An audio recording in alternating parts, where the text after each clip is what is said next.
En 1995, Ray Santilli le mostraba al mundo una supuesta autopsia del extraterrestre del caso Roswell, el famoso incidente ocurrido en 1947 en Roswell, Nuevo México, Estados Unidos.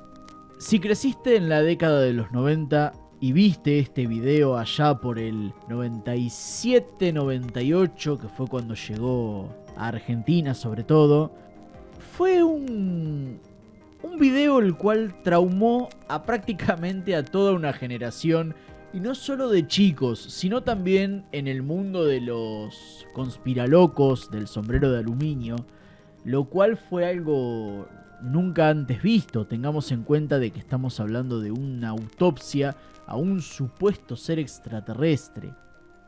Pero al margen de eso, la realidad es que el público común y general, hasta que Ray Santilli no reveló esto al mundo, no sabía nadie nada qué era lo que pasaba y lo que pasó en 1947 con respecto al caso Roswell. A ver, tengamos en cuenta que marcó un hito histórico, pero son esas cosas a modo efímero.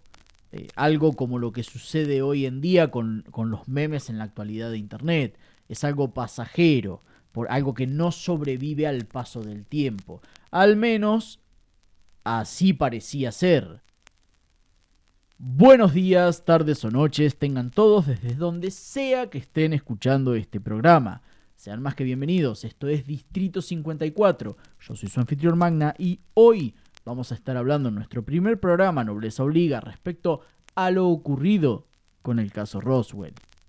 Antes que nada, déjame hacer la venta pertinente y decirte que todos los jueves 11 de la noche, horario de Argentina, se van a estar subiendo los podcasts al canal, por lo cual yo te invito, sugiero, recomiendo que si querés estar al pendiente de ni bien sale cada uno de los programas, actives la campana de notificaciones, te suscribas por supuesto al canal y disfrutes del contenido que se va a venir aquí en Distrito 54. Si tenés una historia que quieras comentar, compartir o algo que quieras compartir con la audiencia, envíame un mail a contactommagna@gmail.com. Ahí podés explayarte, podés enviarme algún enlace si querés compartir contenido audiovisual para que lo conversemos con la audiencia, ¿no? Acá están las puertas más que abiertas en Distrito 54. Tengamos en cuenta lo siguiente. Vamos a situarnos primero con la versión oficial, repasar brevemente la versión oficial, para luego ir a lo que nos interesa a nosotros, que sería lo del sombrero de aluminio, como yo le digo, de forma cariñosa, ¿no? O sea, vamos a pasar de la versión oficial a la extraoficial y sacar nuestras propias conjeturas, charlar un poco, debatir en este monólogo que hago para ustedes conmigo mismo respecto a qué pudo haber ocurrido acá. Repasemos lo siguiente. El 2 de julio de 1947, el granjero McBrazel encuentra en su rancho unos extraños objetos a los cuales sus animales ni siquiera quieren acercarse a la zona. Tengamos en cuenta que los animales, cuando huelen el peligro de una u otra forma, tratan de esquivarlo. O sea, a ver, no son sutiles como nosotros los seres humanos, por supuesto. 3 días después, el 5 de julio, McBrazel notifica del hallazgo a la policía del pueblo, quienes a su vez le informan a los militares en caso de que se tratase de algún arma secreta o algún artefacto soviético. El 7 de julio, el mayor Jesse Marcel llega al lugar para examinar qué era lo que estaba ocurriendo y se topa con estos restos. Restos a los cuales llevaría una muestra para la base para el coronel William Blanchard. Blanchard, al ver esto, nombra a Marcel como oficial a cargo del caso. Acto seguido, los militares toman control de la zona y arrinconan todo, acordeonan todo, como ellos le suelen decir, con un riguroso sistema de seguridad incluso para sus propios efectivos. Y acá es donde comienza el asunto, ya que esto hace pensar a los soldados estadounidenses que no están tratando con un simple artefacto ultrasecreto o enemigo. Estos restos son transportados meticulosamente hacia la base de Wright-Patterson en Ohio, lejos de las miradas ocultas, por supuesto, y el 8 de julio es donde se produce el boom. El ejército emitiría un comunicado confirmando la captura de un platillo volador, ese famoso y mítico titular del Roswell Daily Records: la Fuerza Aérea ha capturado un platillo volador en un rancho en la región de Roswell, jueves 8 de julio de 1947. Por supuesto, esto generó una gran revuelta mediática a lo largo y ancho del globo, puesto que nadie en su sano juicio pensaría que el ejército largaría de forma oficial que se encontraban en posesión de un objeto volador no identificado. O sea, estaríamos dando inicio al fenómeno ovni tal y como lo conocemos hoy en día. Sin embargo, al día siguiente, el 9 de julio, el ejército se retractaría y el general Ramey daría una rueda de prensa donde confirmaría que los restos encontrados por Marcel no eran ningún objeto volador de otro mundo ni nada por el estilo. Era un ordinario globo meteorológico. Esta rueda de prensa, por supuesto, es la mítica entrevista donde se toma la fotografía del mayor Jesse Marcel con los supuestos restos. A ver, vale decir que esta explicación barata no convence absolutamente a nadie, ni siquiera a los medios de comunicación ni al público en general. Tengamos en cuenta lo siguiente: estamos hablando de globos meteorológicos en la década del 40.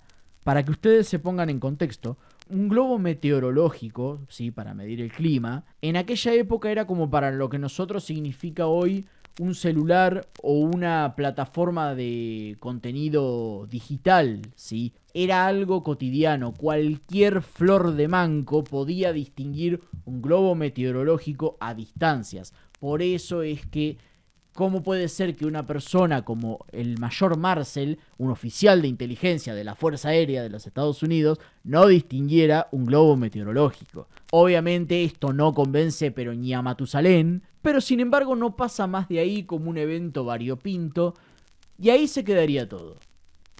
Recién en 1978, cuando Stanton Friedman, el famoso físico que nosotros hemos visto a lo largo de los años en documentales, tanto como para History o Discovery o Infinito, junto con el escritor William Moore, cruzarían datos, ya que, de forma totalmente individual, ambos se encontraban estudiando el incidente Roswell. A esto sumamos el hecho de que Edgar Mitchell, el sexto hombre en pisar la luna en la misión Apolo 14, ha declarado en más de una ocasión que lo que pasó en Roswell en el 47 fue un suceso que realmente involucra extraterrestres. Según Mitchell, gracias a sus fuentes y a sus altos contactos en la cúpula del mando militar, asegura haber visto documentos y material clasificado al respecto. Tengamos en cuenta que Mitchell fue de las primeras personas, ¿sí?, en afirmar la existencia de un gobierno paralelo en las sombras dedicado pura y exclusivamente a manejar la situación extraterrestre en el planeta. Un gobierno paralelo en las sombras dedicado pura y exclusivamente a manejar la situación extraterrestre en el planeta. La situación extraterrestre. O sea, no estamos hablando de que esto fue un incidente aislado. Claramente, del 47 en adelante, eso sí lo basamos desde este punto de partida, ¿no? Porque técnicamente habría empezado a haber incidentes a partir del 32 al 34, pero vamos a tomar como base, para no entrar en tanta profundidad, como el punto génesis, muy entre comillas, por favor, al 47, con el caso Roswell. No es ninguna coincidencia de que esto que Mitchell dice se entrelaza con la autorización del presidente Harry Truman para la creación inmediata del Majestic 12. vamos atando hilos, ¿no? El Majestic 12 es el famoso comité ultra secreto. Sería conformado por 12 miembros, 6 procedentes de las diversas áreas de la defensa, Fuerza Aérea, Ejército, Marina, y los 6 restantes serían científicos de la talla de Edward Teller, Vannevar Bush, Robert Oppenheimer y el mismísimo Albert Einstein. Esto entre muchos otros que se irían rotando a lo largo de los años. Ahora bien, este comité estaría con autonomía absoluta, exento de los 3 poderes del Estado. Técnicamente, debido a la gravedad de la situación, inclusive estarían por fuera de los registros de las operaciones negras. No solo eso, sino que el Majestic 12 tendría la autonomía para decidir cuándo y cómo se revelaría la información a la población civil. Básicamente son ellos los pioneros en crear el concepto o en utilizar el concepto acertado de manera quirúrgica de los falsos positivos. Y acá es donde viene realmente lo interesante. El Majestic 12 tendría la tarea de descifrar la tecnología extraterrestre capturada en Roswell y en posteriores recuperaciones. Tengamos en cuenta que se cree que aparte de la emblemática nave del rancho de McBrazel, ocurrieron otros 2 incidentes en la zona. Pero ¿por qué digo se cree? Porque hay personas que piensan que fueron 2, 5 o incluso hasta 9 naves estrelladas en el lugar. Obviamente, de esto no hay confirmación absoluta, salvo los meros rumores que corren a cuentaleguas, porque teniendo en cuenta lo que ocurrió con el incidente 0, luego de lo que generó Blanchard con su comunicado, digamos que aprendieron la lección de una forma certera, ¿no? Pero de eso vamos a hablar en otro momento. No es ninguna coincidencia que a partir de la década del 50 se diera un salto tecnológico a escala considerable. Entre los años 50 y 70 es cuando veríamos inventos como aeronaves hipersónicas, el U-2 y el SR-71, tendríamos circuitos integrados y la evolución de las computadoras. Por aquel entonces parecían hangares gigantes y su tamaño se redujo considerablemente. Se desarrollarían nuevas aleaciones, nuevos metales, materiales más livianos. Un claro ejemplo de esto es el Kevlar. Y tendríamos, lo más interesante de todo, la tecnología stealth, o sea, la tecnología furtiva. Radares, fibra óptica, las gafas de visión nocturna, entre muchas otras cosas más. Y muchos de estos se lo podrán atribuir a que durante los 50 a los 70 la carrera espacial estaba en su auge. Pero yo tengo un refrán que es: no existen las casualidades, existen las causalidades. Y prefiero apegarme a ello. Como decimos en Argentina, piensa mal y acertarás. Por otro lado tenemos a los testigos claves. A lo largo de los años, muchísimas personas hablaron sobre este asunto. Algunos más que listos para el chaleco de fuerza, otros directamente ya para el sombrero de aluminio, ¿no? Y por supuesto, la gente que termina muriendo en circunstancias cuanto menos sospechosas. Y es en estos últimos en los que nos vamos a enfocar. Principalmente por lo siguiente. No estamos hablando de gente 4 de copas. No estábamos hablando de, como decía al principio del podcast, de los chalados del gorrito de aluminio. Estamos hablando de personal militar desde el rango más efímero como es un cabo hasta el rango de coroneles, generales, el mismísimo secretario de defensa James Forrestal. Y acá es algo que vamos a arrancar hablando un poquito con Forrestal, ¿no? De Forrestal, no con Forrestal. A ver, el tema con James Forrestal es, como les dije recién, no existen las casualidades, existen las causalidades. Muchos le atribuían a Forrestal un cuadro depresivo y que no soportó la presión de todo lo que estaba pasando y decidió saltar de la ventana del hospital donde se encontraba internado de un piso 16. Hay gente que dice que esto no fue un suicidio por depresión, sino que esto fue un asesinato por parte de agentes israelíes que lo vigilaban, ya que Forrestal se oponía firmemente a la creación del Estado de Israel. Al menos, esta es la carátula oficial, ¿no? Tras el telón, otra era la historia con el secretario de Defensa Forrestal. Se dice que habría sido internado en el Hospital Naval de Bethesda contra su voluntad, sin padecer ningún problema mental ni depresión absoluta. Se dice que Forrestal habría comenzado a hablar sobre lo ocurrido con el incidente Roswell, pero digamos que el punto de quiebre, el punto de inflexión con todo esto, fue la operación High Jump del almirante Richard Byrd. El estrés que sufrió al enterarse de todo esto simplemente no lo resistió y la CIA, la Agencia Central de Inteligencia de reciente creación, habría decidido atar este cabo suelto. Por otra parte tenemos a los soldados que tuvieron contacto directo con los restos.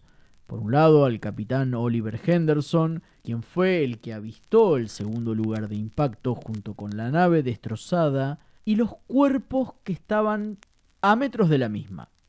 Luego de asistir en el traslado de los cuerpos hacia la base, los habría visto de cerca y después de llenar una gran catervada de reportes, informes y patatín patatán, sin motivos justificables más allá de una baja psiquiátrica, chau, gracias por los servicios prestados, Dios y la patria os agradece. Una baja psiquiátrica para un hombre que se encontraba en sus plenas facultades mentales. Vamos. Por otra parte tenemos al sargento Melvin Brown, quien iba adentro del camión transportando los cuerpos, y como la curiosidad mata al gato, Brown decidió pispear un poquito. Decidió mirar a ver qué había del otro lado. Cosa que después medio lo lamentaría porque quedaría más que abrumado a lo largo de su vida. Y ahí entendió por qué todo ese secretismo y esa rigurosidad con la que habían estado manejando el asunto no era un chiste. No era una joda, ni un arma secreta, no era nada para tomárselo a la ligera. Y una de las cosas que a mí más me interesa del testimonio de Brown es que en su lecho de muerte, ya al no tener nada que perder, le comenta a su familia que estas entidades, estos seres, no tenían un aspecto amistoso. Más allá de sus rasgos faciales, de la obviedad que no eran seres humanos, él los describía como... No vamos a decir que tenían un aura malévola. No era esa la forma en la que Brown describía a estos seres, sino con una apariencia de seres para nada amigables. Como nos pasa a nosotros, ¿vieron cuando vemos los típicos robots recubiertos de piel falsa de hule o algo similar? Algo que te dice, esto me huele, no, esto no está bien. Esto no está para nada bien, acá hay algo que está, dijo la muda, y en cualquier momento está por cantar. Justamente era lo que Melvin Brown comentaba, que estos seres no venían en son de paz, no venían con las mejores de las intenciones, no eran buenos. No eran buenos, básicamente. No nos olvidemos del coronel Philip Corso. Ya vamos a hablar más adelante de los sucesos de Corso, ¿no? Pero fue gracias a él que se supo en gran parte que lo que fue la Guerra Fría entre Estados Unidos y la Unión Soviética no sería más que una riña de bar en comparación a lo que ocurría tras el telón. Tengamos en cuenta que las grandes potencias se encontraban con el tío Sam a la cabeza del proyecto Star Wars, y nada tiene que ver con la franquicia de películas. Para quienes no sepan en qué consistía el proyecto Star Wars, básicamente era la tarea de construir bases conjuntas entre las superpotencias de aquel entonces, con la capacidad de detectar desde la Luna cualquier objetivo extraterrestre, ya sea con intenciones hostiles o benignas hacia nuestro planeta, y limitarles el acceso. Cosa que, según el coronel Corso, esta tarea habría sido llevado de manera conjunta con creces. No sería ninguna casualidad que a menos de un año de la salida de su libro The Day After Roswell y luego de la aparición del programa de Art Bell, falleciera de un paro cardíaco a los 83 años de edad. Si bien hay gente que piensa que esto no fue casualidad, estamos hablando de una persona con 83 años de edad, ya con los 2 pies en el monoambiente de madera. No hay mucha vuelta que encontrarle, no hay mucha vuelta que darle al queso. La realidad es que Corso escribió su libro para dejarlo como un manifiesto de una confesión escrita de lo que habría vivido respecto a este asunto en su carrera, ¿no? Y por último tenemos a Jesse Marcel padre y Jesse Marcel Jr. El mayor Marcel fue quien, si bien estuvo al mando en un principio de la investigación respecto al choque, se sabe que llevó algunos restos de la nave para compartirlos con su familia a altas horas de la madrugada, pero luego sería obligado a devolver esto, ya que durante el manejo de la operación, Marcel le habría comentado a su hijo que tuvo la posibilidad de ver los cuerpos. 3 en total, 2 de ellos muertos y 1 vivo. Pero esta historia no saldría a la luz muchísimos años después, y acá es donde viene lo curioso. Ni siquiera saldría a la luz por parte de Jesse Marcel padre e hijo. Saldría a la luz por la nieta de Jesse Marcel. Para este punto de la historia es obvio que algo hay tras el telón, que algo se estaba ocultando. Y acá es donde entran en juego las diversas teorías del asunto. Algunas de las que envuelven al caso Roswell sugieren que, durante la plena Guerra Fría y la sospecha eventual de la Unión Soviética de que Estados Unidos hacía incursiones en su espacio aéreo, para desviar toda esta tensión del proyecto Mogul, entre otras cuestiones que atravesaba el gobierno de Truman, se creó la tapadera del platillo volador estrellado. Teoría que rápidamente queda descartada no solo por los lugareños que presenciaron todo el operativo, sino por los propios soldados, quienes hablaron, pese a la presión, amenazas, comentando que el ambiente que se vivió en esas horas era de una hostilidad sin precedente, incluso para los mismos soldados que estaban trabajando en la zona cero, que decían entre murmullos que claramente esto no era para desviar la mirada del gigante rojo, sino que realmente estaban tratando con algo que no eran ni globos meteorológicos, ni nada ultra secreto como para lo cual ellos no tengan acceso, sino por qué tanto hermetismo, por qué tanto compartimiento dentro del mismo sector en una operación propia. También se cree que el incidente Roswell no fue algo casual, sino algo premeditado. A ver, yo soy bastante partidario de esta teoría y les voy a explicar el pucuá. En aquella época se decía que la Fuerza Aérea ya tendría conocimiento de estos objetos, principalmente por sus aproximaciones a la base del Área 51, por lo tanto esto no habría sido un accidente, sino que el derribo de la nave fue hecho a conciencia. O sea, hablando nuevamente en criollo, ya los tenían recontrafichados y sabían que era cuestión de tiempo hasta que los pudieran bajar a misilazos. Por eso esto no habría sido un accidente, como se lo ha caratulado, sino que fue el derribo de una nave a conciencia, por lo cual se habría decidido proceder de manera errada en la comunicación, obviamente de forma adrede, para comenzar poco a poco a dar a entender a la población mundial de que no seríamos los únicos en este vasto universo, ¿verdad? Y por otra parte tendríamos la teoría del rayo, de la tormenta, que impacta la nave y... A ver, es una teoría que no solo me cuesta creer, sino que eso es insultar la inteligencia humana. Vamos a dejar de lado el hecho de si los extraterrestres del incidente Roswell vienen de otro planeta, de otra galaxia, de otro tiempo o de otra dimensión o de otro universo. Vamos a dejar eso de lado y vamos a centrarnos en lo siguiente. Ustedes me están diciendo a mí realmente que un dispositivo que tiene la capacidad de viajar infinidades de distancias, ¿sí? Infinidades de distancias, llega al planeta Tierra y, oh, misteriosamente, porque hay una lluvia, le cae un rayo, pum, explota y va a parar al medio del campo. Pero ¿quién en su sano juicio se puede creer semejante paparruchada, no? Perdón que lo diga de esta manera, pero, a ver, eso es insultar la inteligencia humana, gente. Si los aviones ya por aquel entonces tenían estas cosas en consideración, y estamos hablando de aviones hiper primitivos, no estamos hablando de aviones como ahora que tienen piloto automático, que lo único que tiene que hacer el piloto es estar atento a algún cambio climático y a elevar y aterrizar el avión, porque se maneja solo el bicharraco, no.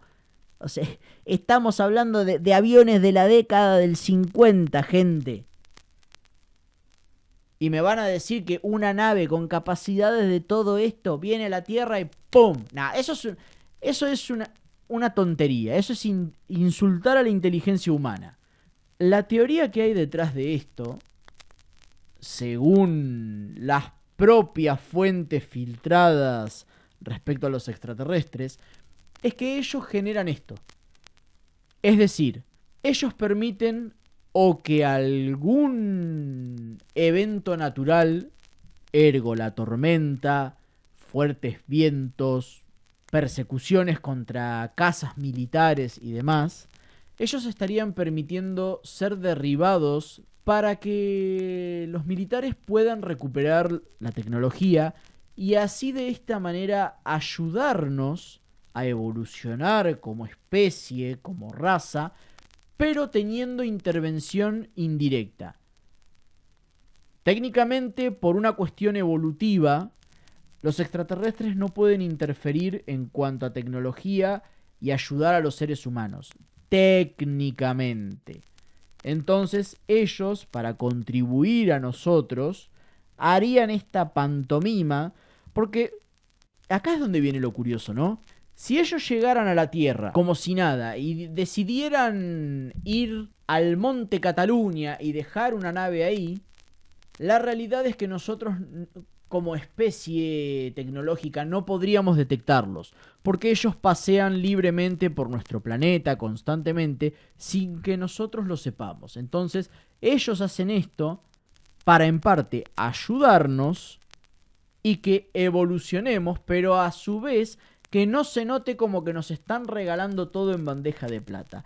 Esta es otra teoría que a mí me cuesta mucho creerla, por la sencilla y universal razón de que en esta vida no hay nada gratis. En esta vida todo tiene un precio, ¿sí? Por eso me cuesta mucho creer que se dejen reventar a tiros para ayudarnos a nosotros a crecer y que recuperemos su tecnología y hagamos ingeniería inversa y patatín patatán. Piensa mal y acertarás. Piensa mal y acertarás. Después vamos a estar charlando respecto a todo este asunto de los pactos entre extraterrestres y humanos, el famoso pacto de Griada, ¿no? Pero de momento vamos a dejarlo por aquí con respecto a la ayuda benevolente de estos muchachos. Definitivamente el caso Roswell es uno de esos puntos de inflexión en la historia humana actual. No por lo descabellado que puede llegar a parecer, sino por toda la oleada de sucesos que acarreó consigo, de los cuales los que son conocedores del caso saben a lo que me refiero, y los que no, en próximas entregas de Distrito 54 vamos a estar charlando respecto a todos los incidentes ocurridos del 47 en adelante. No sé si todos, pero los que me interesen a mí. Queridos amigos, esta ha sido la primera entrega de Distrito 54, este podcast donde vamos a estar charlando respecto a extraterrestres, conspiraciones y todo este mundillo de la ufología y el misterio en general. Recordá que todos los programas van a estar subiéndose los jueves a las 11 de la noche, franja horaria de Argentina, en nuestro canal de YouTube. No tenemos redes sociales, no tenemos Instagram, Facebook, ni nada por el estilo. Si querés dejar algún mensaje contando alguna historia personal o lo que quieras, te doy dos alternativas. La primera, la compartas con nosotros en la caja de comentarios aquí en YouTube, o si querés que sea de una manera más íntima, más personal, contar detalles que no querés que se revelen de cierta forma en la caja de comentarios y que salga publicada tu historia aquí en los podcasts, te invito a que me envíes un mail a contactommagna@gmail.com. Ahí me envías, me contás tu historia y la publicaremos a la brevedad. Queridos amigos, esto es Distrito 54. Yo soy Magna, me despido hasta el próximo podcast y recuerden, nunca estuvimos solos.